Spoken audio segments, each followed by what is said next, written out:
Իմ ողջ կյանքի ընթացքում չեմ տեսել, որ մեր կաթողիկոսը դե բավականին երիտասարդ եմ, բայց ամեն դեպքում 26 տարվա ընթացքում օրինակ Կտրիշ Ներսիսյանին չեմ տեսել որևէ համայնքում որևէ պատարագի մասնակցելուց։ Եվ իմ գործընկերները բազում անգամներ հնարավորություն են ունեցել խոսելու, որ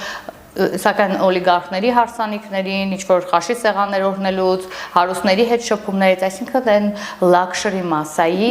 կաթողիկոս է եղել այսքան ժամանակ։ Դրա համար ժողովրդի հետ որևէ կապ չունի եւ դրա ապացույցը նա էր, որ երբ որ օրինակ հարցումներ են կատարում եւ ասում են, տեսեք, եկեղեցու դերը Հայաստանում շատ բարձր է գնահատվում։ Այո, իհարկե եկեղեցու դերը Հայաստանում բարձր է ընկալվում, որովհետեւ քրիստոնեությունը մեր կրոնն է եւ ժողովուրդը մեծամասամբ հայ առաքելական եկեղեցու հետևորդ են, բայց ինչու է այդ ժողովուրդը այդքան կտրված հայ առաքելական եկեղեցու, սա հարց է եւ ինչու են այդքան կրոնական կազմակերպություններ այսօր ի հայտ եկել նաեւ այս բացի շնորհիվ են։ Ավանիշ տեսանյութը եւ բաժանորդագրվիչ նորությունները բաց չթողնելու համար։